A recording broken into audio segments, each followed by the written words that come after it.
Okay.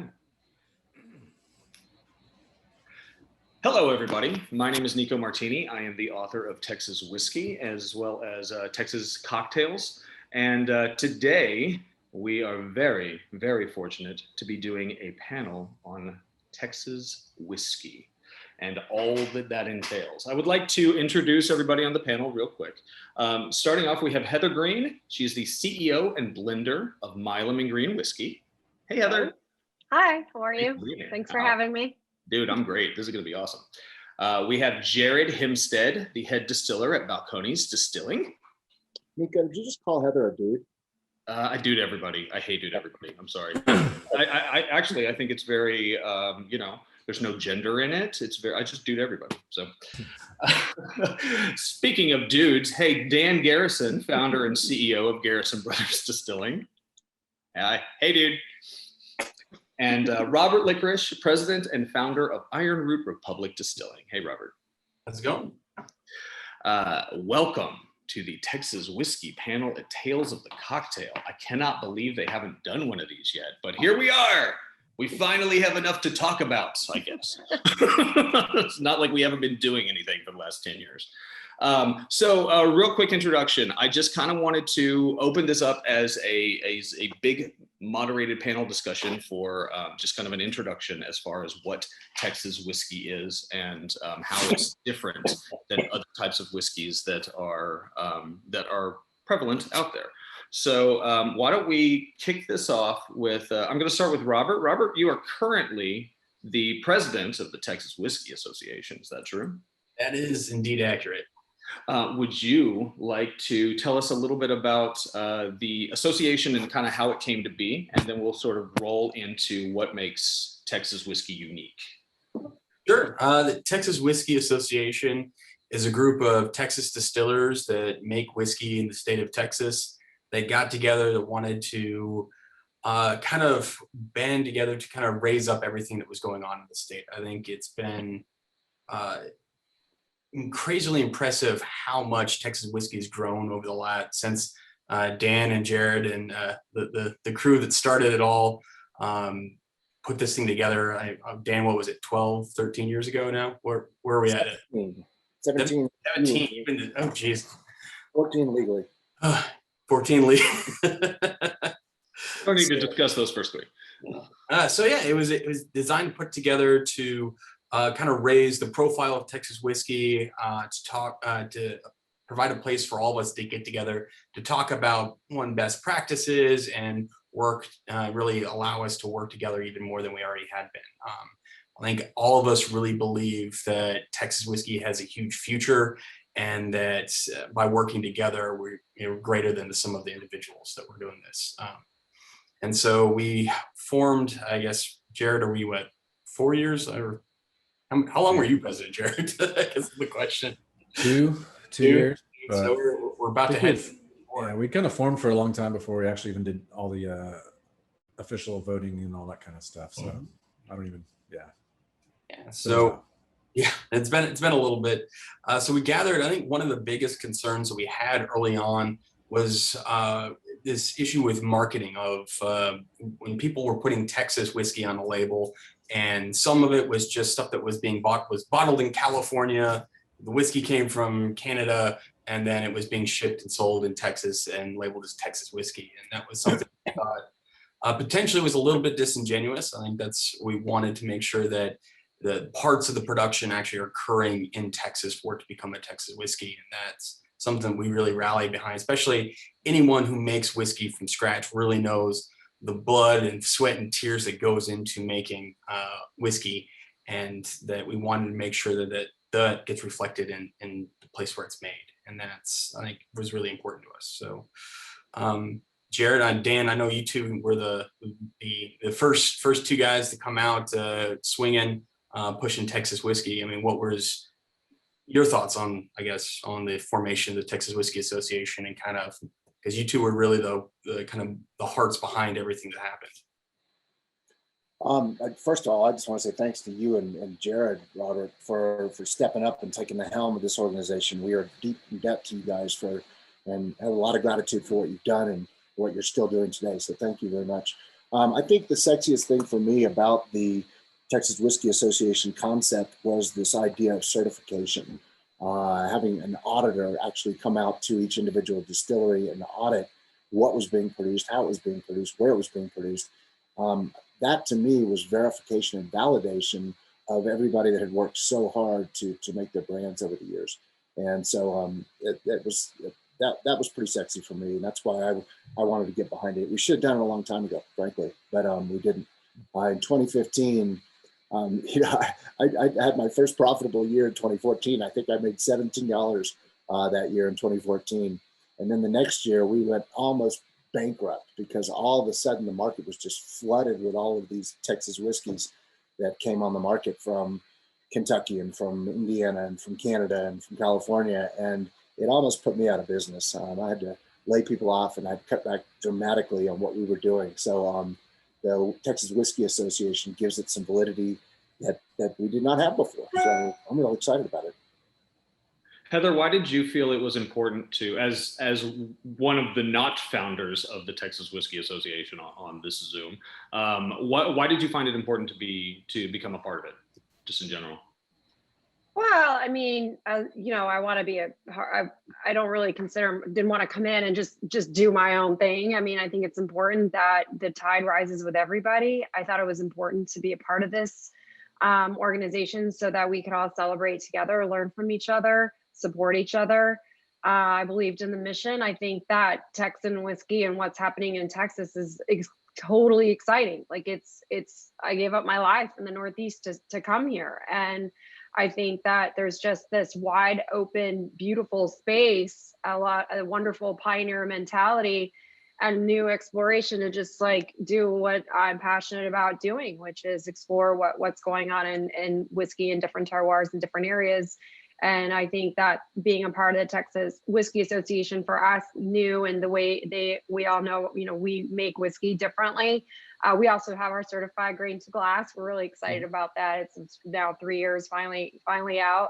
But we wanted to be a part of this great state and what it's doing. And it just didn't seem like we shouldn't. It just seemed like a no-brainer for us. We wanted to be a part of it. So coming from more of a, I guess, academic or media standpoint, what was your familiarity with Texas whiskey, like as jumping into this whole thing? Like what was your opinion before you got down here, and what is your opinion of it now? It's the same as before now. Like I said, I find it a really exciting place to make whiskey, and what all of these other gentlemen here are doing is really pushing the boundaries and seeing what different terroir and how the terroir, how the humidity, how the heat will affect barrels. And as you said, from an academic standpoint, after I wrote that book, I did a lot of consulting, and there were some areas of the country, a lot of these craft distillers that needed help blending, batching, understanding what was happening in their casks with regards to what the variances in temperature were doing inside that cask, the rate of evaporation, all that kind of stuff, how you use the cask to effectively make something really beautiful and put that in a bottle was proving very tricky, using the same blueprint as you would in Kentucky and then trying to adapt that in different terroirs. I mean, so from that academic standpoint, it was really great to come here and do it ourselves. I think you've been a great addition to the Texas whiskey market. So glad y'all are here, and you guys over there at Milan, y'all are doing it right. So good stuff. Marcia made a great hire when she brought you on. Who was your master distiller over there? What's her name? Marlene Holmes. Yeah, she's great too. So way to go, Mark, for bringing y'all on. We're excited. We're expanding our stills right now as we speak. So we're expanding the distillery. Again, talking about what Dan had said in terms of, I do believe that in order to consider yourself a legit distiller, you have to distill. You have to do it all from scratch. And we do other things as well. And we always, my heart is in also is blending and batching and doing that terroir discovery. And I can talk a little bit later about what we found. But I think distilling is a prerequisite. So that's awesome. Jared, I wanted to ask you, let's kick this off with a little, what is unique about Texas whiskey to you? What is unique about Texas whiskey to you?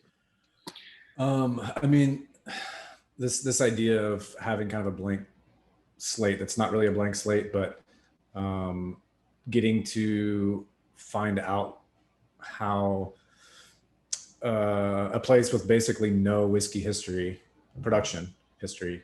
Obviously, there's been plenty of consumption historically in Texas, but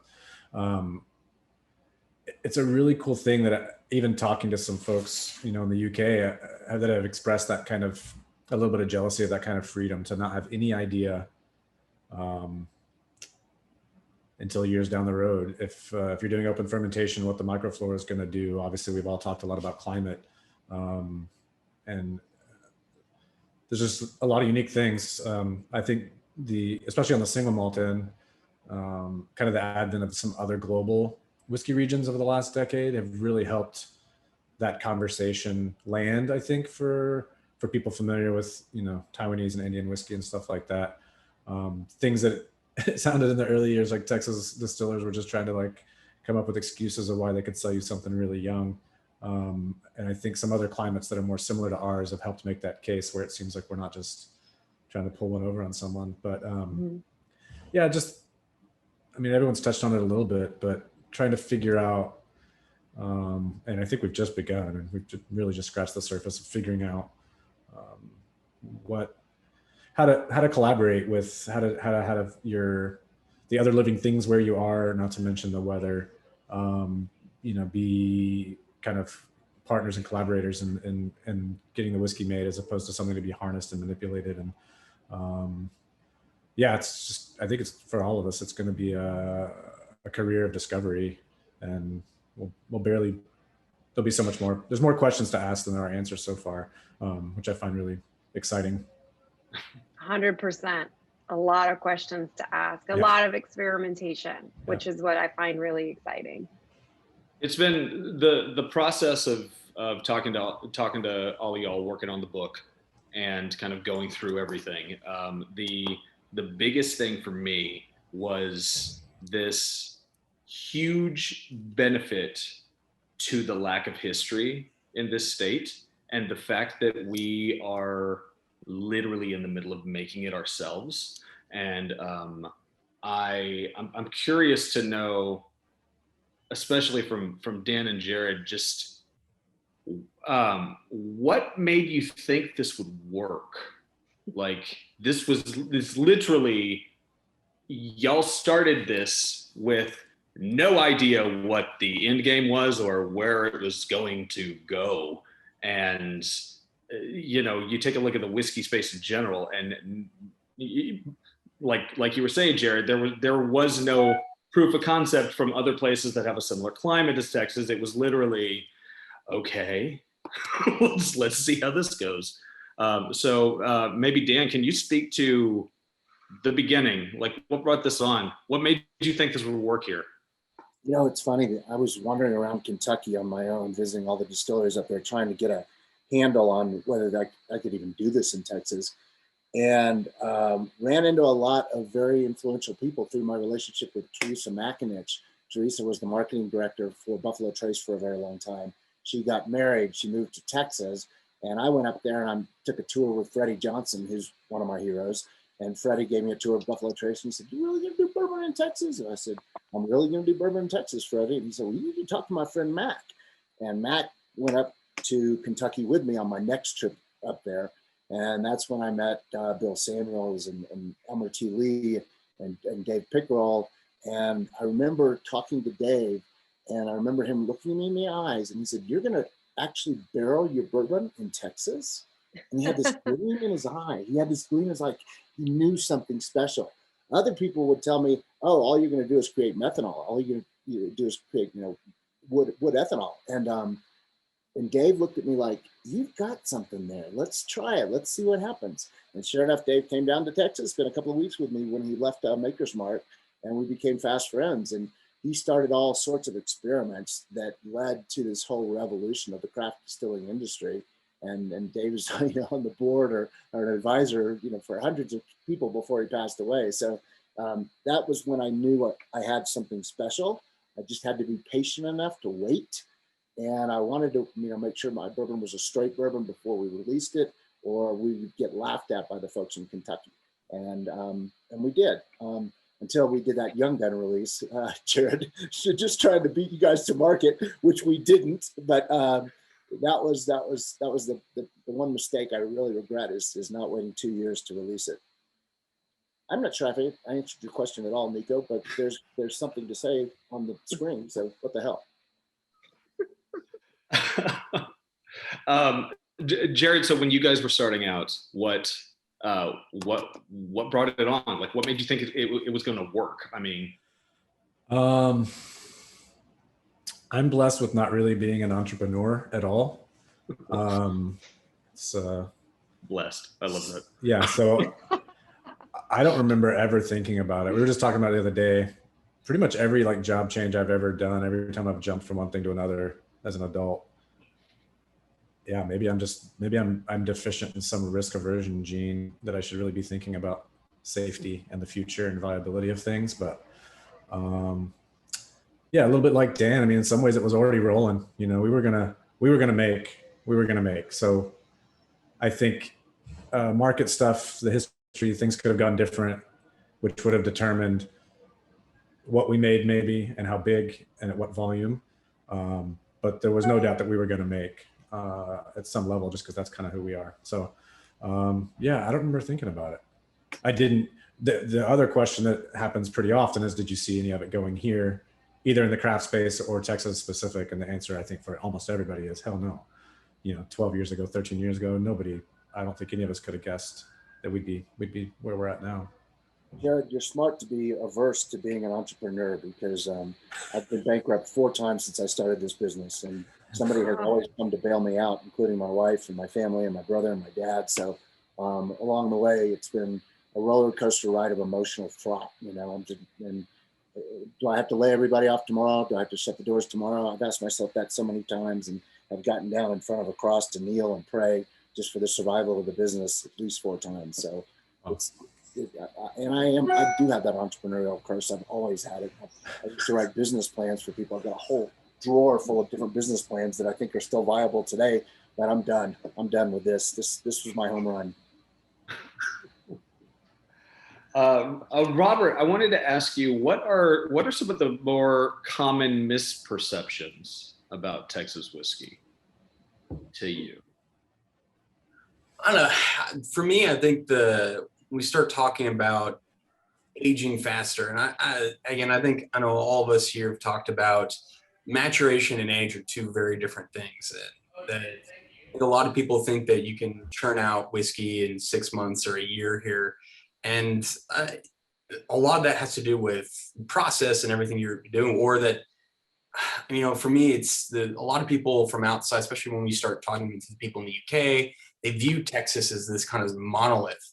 And I think the beauty of Texas whiskey is that there's so many different influences that have come into Texas that really have influenced. Every distillery kind of has their history that they've kind of brought to them. I know, like Dan mentioned, that he had a lot of influence from the guys in Kentucky. I know Jared brought in a lot of Scotch. I mean, Heather, you spent time overseas and brought back a lot of that Scotch. You know, with us, we brought in a lot of French influence. And so I think in Texas, you're seeing a lot of these influences from other regions that are coming, and it's how we're adapting those things. And that's what makes all the whiskeys from the different distilleries, they're kind of their own unique thing. And no giant monolith that all Texas whiskey is the same. I mean, we've got pot still distillers, we've got column still distillers, we've got people using eye stills. I mean, there's so many different maturation, distilling techniques, blending techniques that everyone's putting together here. So to me, it's one of those things that Texas provides this weather, this beautiful, again, as I mentioned, terroir, that it's really influencing what we're doing. But there's so many other things going on that creates such a diversity of flavor that to me is one of the beautiful things, is how diverse Texas whiskey is and how many different flavors you get from all the parts of the region, which, I mean, I'm really excited that I just started hearing there's finally distilleries popping up really and over in El Paso. So we're finally going to get that way West Texas and really see what they're going to be doing out there. So, you know, it's, to me, that's the exciting, is how diverse Texas whiskey is and just how much influence there is from other parts of the world in Texas. Heather, what do you think what are some of the more interesting trends that you're seeing happening in Texas right now? like what Robert just said. I mean, I think a lot of us talk a bit about maturation and just the weather, but I've always talked even before coming here, there's something called social terroir. It's how do the people and how do the spirit, pun intended, of the people contribute to what's actually happening and what's being made. And that's what Jerry alluded to it too. It's like an open palette. It's like a bunch of creative types coming in here and deciding what they want to do in very mature whiskey production states or countries, Scotland, Ireland, or maybe Ireland not so much, but Kentucky, you know, these are saturated places. It's not going to go in and do what we're doing. It's a much difficult thing to make happen. But I think that the spirit of Texas is really allows us to do that. And it's welcome. And it's like, do it, come on down. And there's wide open space and try to do what you need to do to create something really interesting. So the trend is exactly Robert said, a lot of really interesting people coming here and trying to make something delicious. And in terms of what that is going to be or what Texas whiskey is going to be, one of the things that I find also interesting is Kentucky has kind of defined what the bourbon taste is, and people are always comparing it to that. So over time, maybe we get to see, you know, like, okay, that's a defined taste from there, but maybe they're teaching consumers that there are other experiences to have in terms of palate profile with a whiskey as well. So I'm definitely, you know, excited about that. The same thing, seeing how things change here and how the people come together to create something really unique and special. Yeah, Jared, how did you? Because we've talked about this before. How do you guys? I guess initially, and even now, if you run into it, I mean, everybody. How do y'all deal with the Kentucky thing? Like the fact that the majority of the bourbon that's ever been consumed by humans Alive. Yeah. is from Kentucky. And so now, That's right. Well, we have some here and it doesn't taste like that. How has that conversation gone? We've been somewhat fortunate just because we didn't do bourbon for so long and it's still not really the main thing we do.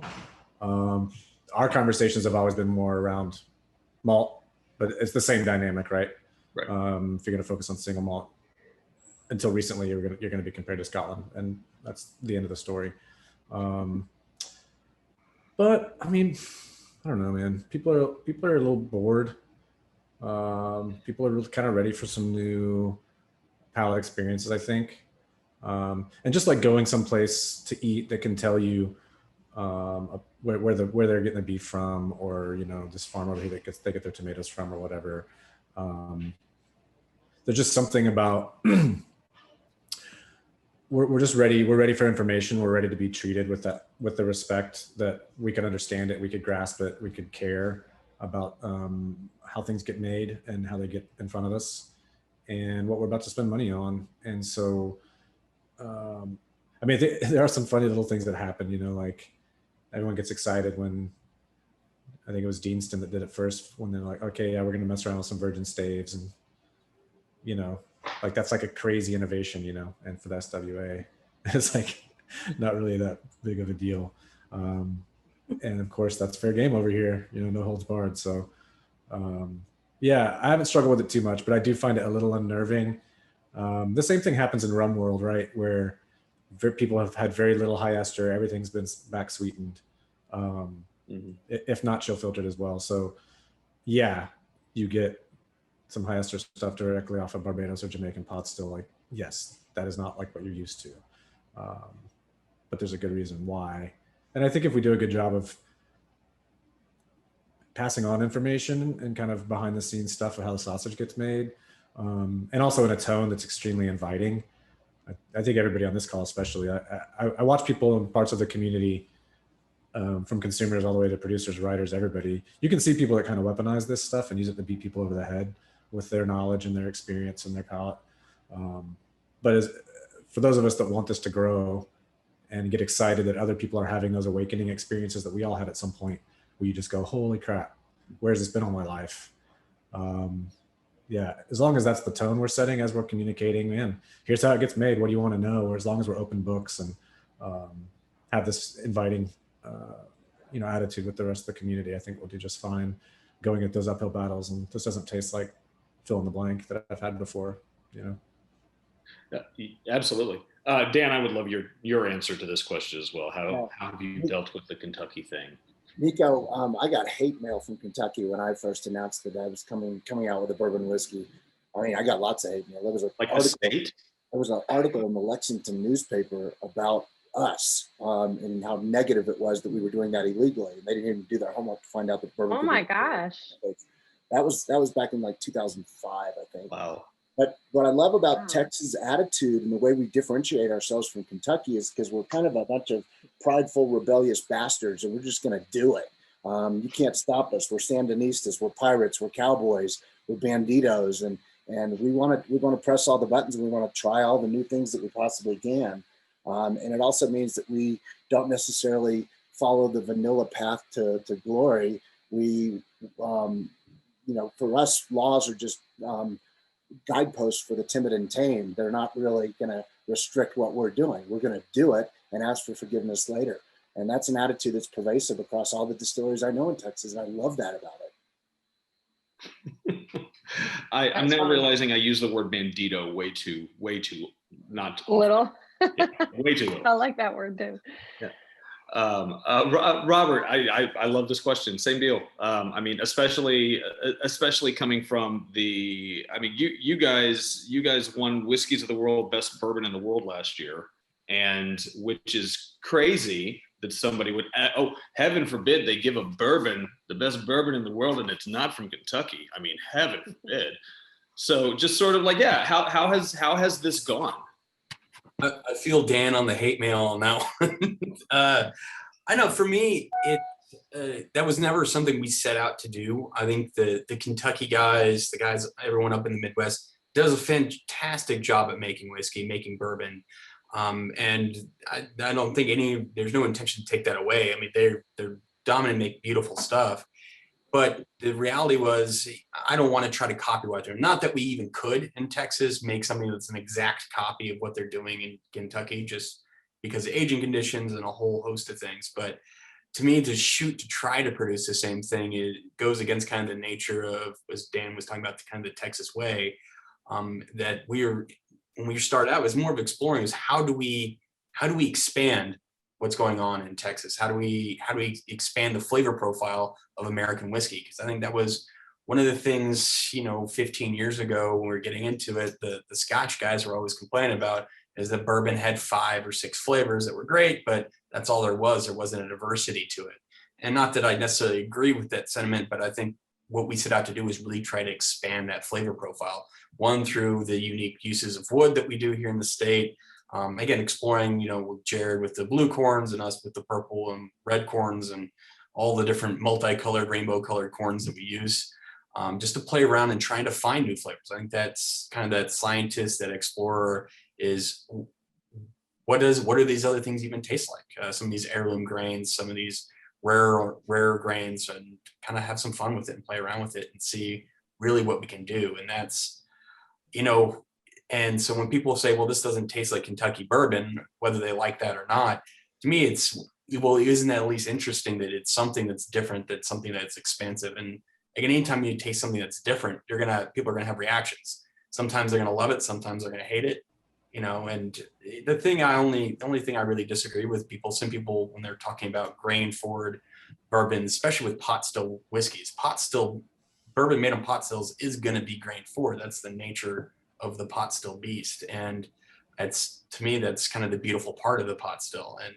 to me, it's what I love about what we do. It's what I love about Jared's stuff. You can taste that blue corn coming through fully, that roasty characteristic that's so uniquely Balcones that, I don't know, to me, people sometimes will say that it's poorly made, but I don't think that just something isn't what you're used to doesn't mean it's poorly made. And that's, I think, what we've been the last decade as Texas whiskey makers is really trying to prove, is that you can make really high quality spirit and it can taste different than what you're used to. And that should be exciting. At least I know to us, that's really exciting. So another thing that's really cool lately is realizing that we've been at this long enough that there's a lot of folks that have kind of cut their teeth on Texas whiskey. So yeah, it's interesting to watch people that was one of their aha moments was one of us, and something that we have that they tried.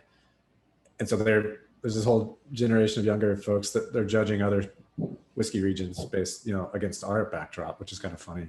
Like, I don't think I really saw that dynamic coming. But it's funny to watch some of those folks talk about how thin, super rectified, chill filtered Kentucky bourbon can be. And it's like, yeah, I guess compared to a bunch of pot still stuff from Texas, that can seem pretty thinned out and bodiless. But anyway. Some of the experiments that we're running, which we're not done yet, we're about a year and 8 months into it, is that Marlene is going back up to Kentucky at Bardstown. We have a working relationship with them, and we go back up, we do everything the same, and we distill up there, we go up there, we age our cask there, and then we bring some of them down to Texas. But then we are also taking our Blanco pot still, 300-gallon pot still cask, and bringing those back up to Kentucky, so we can start narrowing in on, at least for us, where do we start seeing, and at what age do we start seeing divergence of character between the two, so we can get a narrower and more exacting difference of what's happening, at least in Hill Country versus Kentucky, when you hold everything else constant.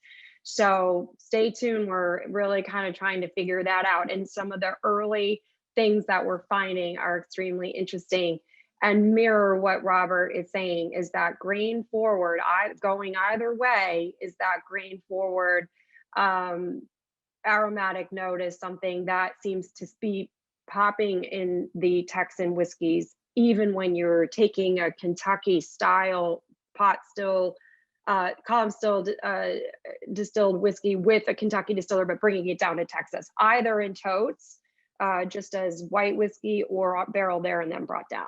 So we're looking into that, and it should be it's pretty fun. So if you guys are in Blanco, come in, I'll show you the barrels that we've got going back and forth to see. Don't twist my arm on that one. It's really cool, and I'm surprised it's what's happening, actually. Why? I'll just say that. Oh, huh? You don't want to go further? Okay. Well, no, I can go further. I mean, it is aging. Of course, the color differential already is tremendous, but the Kentucky whiskey that is being aged down here in Blanco is really beautiful. It's a really interesting thing what's happening. It's only a year and a half old, and it's just surprising. So I'm in Colorado with my wife on vacation, and we stopped by a little market on the side of the road and bought some Olethe sweet corn from Olethe, Colorado. And this is one of the years. I know that it really cracks me up that everybody in this call is probably really turned on right now just looking at this. What is it? Oh, no, my glass. Oh, right. Yeah. The Beer of corn. Oh, okay. I couldn't wear my glasses because the ring light was reflecting in it. It looked insane, so I can't say anything. At some point, I would love to, and help, maybe it's going to be me, I would love for somebody to get one single distillate and take it to Amarillo, and take it to El Paso, and take it to the Gulf Coast, and take it to North Texas and the Hill Country, and see what exactly, like, let's quantify it, man. It's a big That's old what we're doing. It's underway, Nico. Beautiful. I love it, man. It makes me so happy to see all of the differences of Texas become beneficial, as opposed to a hurdle to get over. It's been just kind of taking a look at this industry as a whole and seeing the evolution of it. I did want to ask if Jared, let's go with you. What do you have any specific examples of things that you would have done differently now that you know what you know? Oh man. Shoot. That's a tough one. What ifs are hard. We're doing a lot of things we're doing because of things that went wrong, and paths we went down that didn't go anywhere. So that's a hard one to second guess. If I could have just magically, if I could go back and talk to myself 10 years ago or something, I think I would have jumped into larger format barrels earlier. Why is that? Larger how? Like how large? As big as independent stave will make them. Just twist some arms sometimes. Yeah, you guys pulling teeth. Because probably the two biggest things that have helped us match up other maturation dynamics with wood extraction has been either combinations of final wash pH, so giving yourself enough acid to really get a ton of ester development faster than you would otherwise, entry proof experiments, and then just the bigger barrels. Somewhere in there's a sweet spot that I don't think we've found yet, but every time we go that direction. So yeah, most of our large casks are 225, so 59-ish gallon independent stave. And we actually just filled about 60 or so 500 liters recently that we had them make for us. Obviously, if you want to do big format with malt, it's easy because you can buy X wine, you can buy, quarts and butts and all kinds of stuff that's 500, 600, 700 liter. But obviously to do bourbon or rye with it, you've got to get them made. They weren't super happy about it, but they did it. And we'll see how that goes. It's going super slow. Checking them at like 6-9 months. I'm like, yeah. Do you have an idea of what you're trying to get to, or is it going to be just sort of it's going to present itself when it does with the bigger barrels? So I think what Jared was getting to on this was he's frozen. that I know I've spoken with them for a long time on this, because we about 3 years ago moved up to 240 liter casks. And those are just now really start coming of age. We're really starting to see what we're doing. And as far as differences in angel share, again, you can really manage angel share really well with larger casks. So it's being able actually to play around. And so I do like a variety of size when it comes to casks. I know that's the same thing with Jared and Balcones, where they've been playing around, where they've moved up over the years. And so that some of the early advice I got from Jared was we started out with 53 gallon barrels. And then again, through some of the stuff with talking to some of our French friends, moved up to 240 liter, because that was literally as large as I could convince independent stave at the time to do the char, at least to char the barrels. So, but I know, Jared, you're saying you got, what was it, 70 gallon barrels, or what was the max size you guys just filled, you said? They're 132, and they're 500 liter. Yeah, it's kind of a funny thing. I don't know if Dan's in the same boat yet, or if you guys are, but I think my connection got lost when I was saying that we did a blue corn bourbon single barrel last year that was six years old and something. By far the oldest thing we've ever released like that. And yeah, even out of a 59 gallon barrel, there was 71 bottles left, And so not only can you make something really older or more traditional age timeframes in Texas that's going to be tasty and not lopsided and awkward, but can you have any left to where it's financially viable to do so? Because obviously it gets exponential as soon as you start having evaporation loss, then the headspace, the surface area is growing, which increases that. So, it's kind of one of those things that once it gets cruising, you're kind of screwed. You get past a barrel that's half empty and you're counting the days before you just got a dry one. So, yeah, I don't know what that code looks like, but I think there's something down those paths. And you got to make finding out too, you got to make your cuts differently. If you're going to let something go for that long, you're going to be losing low end and high end notes the whole time. And if you don't engineer it, if you don't design it for that time frame, then it's going to be, same thing. It's going to be like a music recording, which is kind of the top and the low both rolled off, and you just kind of end up with a little muddy mess of middle notes. So yeah, a lot of stuff still to learn. Yeah, Dan, how did you deal with the maturation at the very beginning? Well, we started with 10 gallon barrels, then we moved to 15s, then we moved to 24s, then we moved to 30s. We've been on 53 gallon barrels for about 5 years now, and in fact, or 7 years now. And the Cowboy bourbon that we'll release in September, I think on September 24th is the date, is our first 7-year-old straight bourbon. So that's all big barrels, large format barrels that we're using for that release. And I apologize if my noise is messed up. There's a huge thunderstorm moving in through the mountains right now. So if you can't hear me, that's why. The problem is the expense, Nico. I mean, if you're talking 53-gallon barrels and you've got 50,000 barrels on the property aging, the barns that you're building are enormous. We're building a 24,400 square foot barn right now. Can I use some?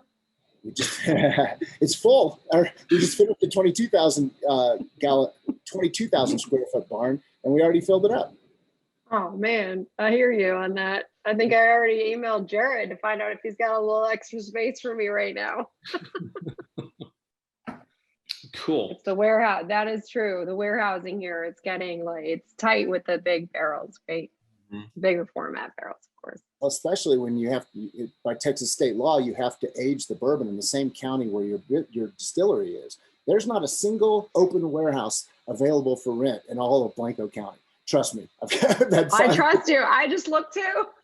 Yeah. I've had 5 different realtors on that project for about 3 years. Well, Dan, you're an entrepreneur. You should build some warehouses in your county. Right? Sounds like some money to be made. One we're building. Yeah, we right can now, do a side project, it sounds like. Yeah. the one we're building now will be my last one. We should hit this point where we have enough barrels going out that we're emptying warehouses at the same time. So equilibrium is my dream, and we're almost there. And your demand goes up, Dan. You're going to get hosed again. You make stuff that tastes too good. You're not gonna find it. Yeah, yours is pretty damn good too, Robert. Robert, I have a question for you. So as far as, is there anything that I guess it's kind of the same question. Is there anything that you wish you had known going into this that is sort of Texas specific, that, you know, if you'd known this beforehand, maybe you would have done it that way instead of this way, or just sort of, I guess, what are the things that you've come in contact with that are adjusting the way that you are making whiskey in Texas, frankly? I mean, I think a lot of the adjustments we've made over the years has just been, again, conversations that I've had with Jared, or again, people from other, from France, or just really, I think a lot of that's just been part of it. And I wouldn't change learning some of that, like, as we went, just because that's been some of the most fun parts of, owning a distillery and running a distillery, is kind of playing through some of those experiments and having some fun, and the people you meet along the way. For me, it has more to do with just construction of the distillery, probably more than anything else. We had, I was going to say, make sure you're in Texas, make sure you get an adequately sized and dependable chiller. Yes. Totally. That matters. 100 degrees today. Chiller systems are the bane of my existence at the moment.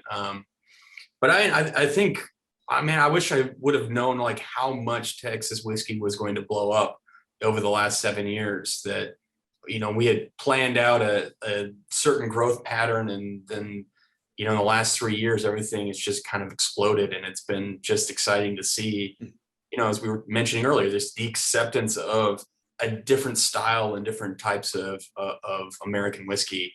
It's been amazing to see over the last couple of years. I mean, we really are in a whiskey renaissance, and I think I would have dreamed bigger than when I first started, I guess, would have been the what I would have changed.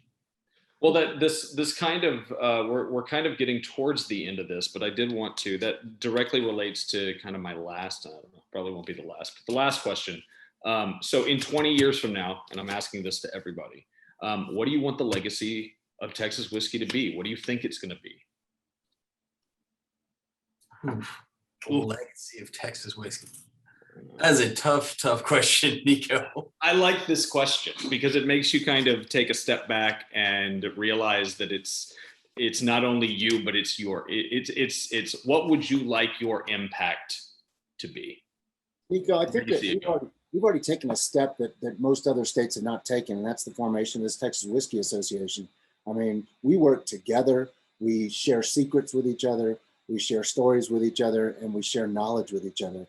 And I think that's really cool. I love working with these folks, and I'm so proud of everybody that's on this call, and even those that aren't on this call, for stepping out and doing something bold and aggressive. And it just makes me really happy. So I want us to always be known as the rebellious ones that decided to fly against the wind and do something great. I personally also want to be known for, and I can't speak for everybody else, but giving back to society. And we've formed a nonprofit, a public 501c3 called Good Bourbon for a Good Cause, and that's going to be my legacy. I'm going to raise a shit ton of money for that organization, and I'm going to start doing some really good things that everybody's going to be aware of and happy about, and it's going to benefit all of us. So that's my personal legacy. I can't speak for everybody else. Awesome. You know, Heather, what about you? Me? Oh God, it is a really hard question. I mean, when you first said like, what is the legacy that I would like Texas whiskey as a whole, is to be in the same pantheon that Kentucky, Scotland, Ireland, and Japan are in. I mean, that's cool. And what about what would you like the legacy of Milam and Greene to be? Oh gosh, I mean, it's hard to top what Dan just said. I'm like so curious about this amazing charity that he's talking about. Well, I think one of the legacies would be, which is that I am really excited about, is if we succeed the way I expect it to, and to be where I'd like it to go in the next 10 years, that without just talking about it, without just pandering and people talking about us being women, just to show that investment in different populations is actually worth your money. Absolutely. Okay, Robert, I stalled as long as I could. It's back to you. Oh, geez. I think Dan, when he was talking about, for me, what I want the legacy of Texas whiskey to be is, one, again, we talked about, we want it to be a region that resonates with the world, just like some of the other great regions do today. But I want it to be the region that's known for collaboration, for working together, for and I think that's something that we've really started putting forward, is that there's all these collaborations and working with. I mean, that I know the Kentucky guys have done it behind the scenes a lot over the years, but I want it to be something that's out and in front, that the Texas whiskey distillers are the ones who say yes. They're the ones willing to do the crazy ideas. They're the ones willing to work together to do some really fun. Because I think when multiple crazy minds get together, some really amazing things happen. And I think that's what I want the legacy of the Texas whiskey region as a whole to be, is to be the ones willing to do some crazy stuff and work together doing it. As far as Iron Root in general, I mean, for me, that's, you know, I would like, again, my niece and nephew to end up taking over Iron Root and start kind of a family legacy that runs. I think one of the coolest things of going to Kentucky is seeing all the different beams working there and all the different family members. And again, we started this distillery as a family. I mean, my mom's the boss, whether she admits to it or not. You know, my dad's here now helping us. And again, to me, I think that's to continue the family legacy. I think to me would be really special to see, as long as they want to take it on and see what kind of crazy things they can do and add on to what we've already done. Awesome. Mr. Jared. I mean, I think everybody touched on a little bit of what I hope happens. Like I was saying earlier, even about the risk aversion stuff and not being entrepreneurial, I kind of feel like we'll end up wherever we need to end up. You know, the story will be whatever it is, as long as everyone's being diligent and trying to make excellent work. So yeah, we'll see. I don't think I have a specific spot I hope it goes. I think a lot of what we've already achieved is way beyond anything I could have hoped for and expected. Yeah, I mean, I know awards aren't everything, but it's a little different, I think, when consumers see awards versus what it means to a distiller or a blender. When somebody like Steve Beal is someone you know personally, and to know how they feel about your work. And these are, you get the right competition. Some of these judges, these are bourbon and Scotch like Hall of Famers. You know, these are lifetime achievement type folks. And to know that they think you're doing something excellent, or that you're at least on the road to something that adds to the narrative and this tradition that's old. Yeah, that's a nice thing, you know, as a maker, that your work's appreciated, and that the people you would hope can judge those kinds of things actually give you that kind of feedback. So yeah, I think even in the early days with the association, I think we do have a special community here, and not just with on the maker side. We've definitely done an interesting and I think unique job in Texas of kind of flattening all those divides and between distilleries and just drinkers. And so there is all this interaction, and some of the barriers are removed. I always talk and joke about it in terms of like the Wizard of Oz. You get the curtain pulled back and there's nothing there.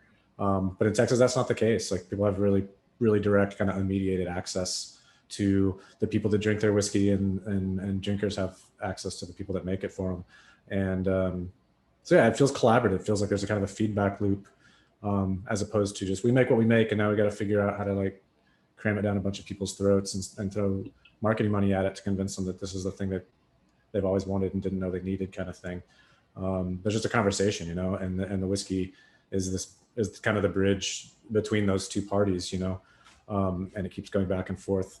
So I think that collaborative kind of communal nature is probably my favorite thing about what's happened, and more than anything with the association has been the thing that I've cared the most about, is making sure that's kind of what we're known for, on the human side, on the community side.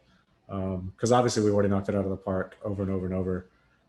Tons of distilleries that go down the list of trail members and association members that have really knocked it out of the park with international recognition, whether it's just ratings in a magazine to global competitions and stuff. So we've got that done. Now let's just hopefully we look back and it seems like nothing, because we were diligent and kept working really hard, and the early days will seem like it was just the beginning of something. I loved when we chatted for the book.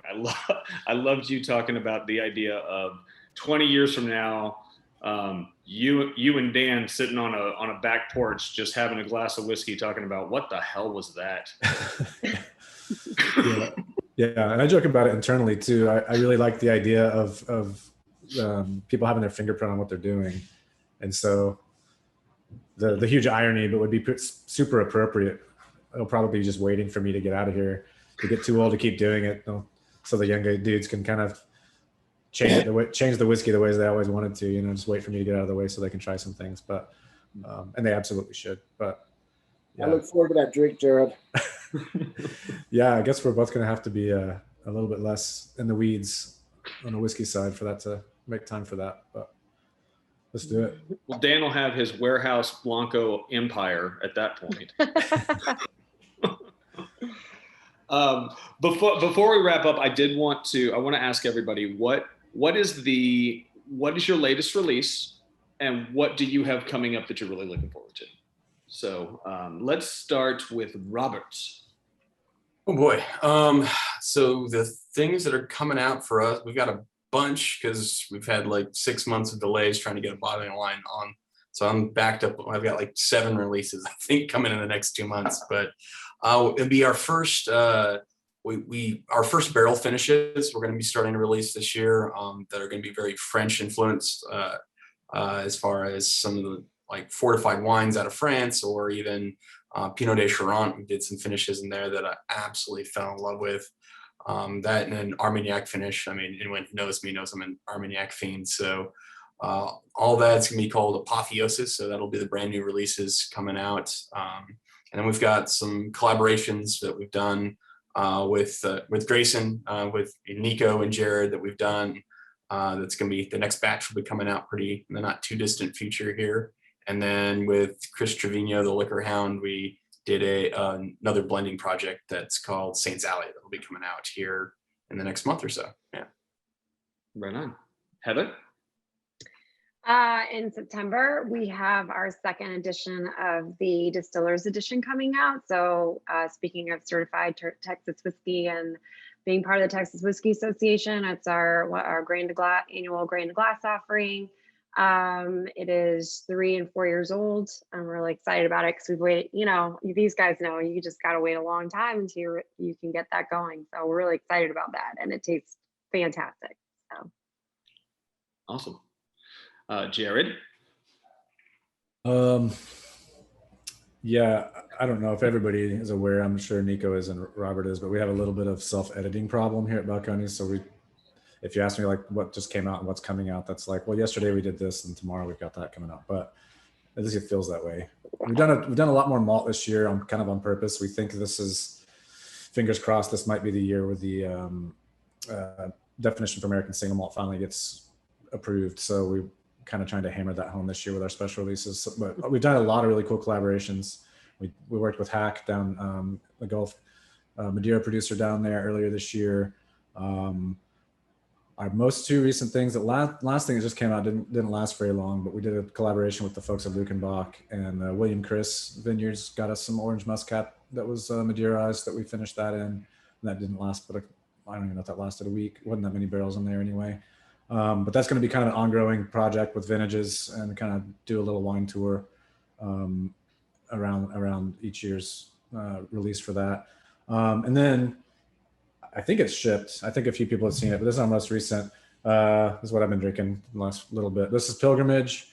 It has been a long time coming. We had a little tragedy a few years back on our team, and this the Pilgrimage label, they're going to have vintage years on them as well, but it's where we're kind of going to be dumping these ideas that floated around that we never got around to.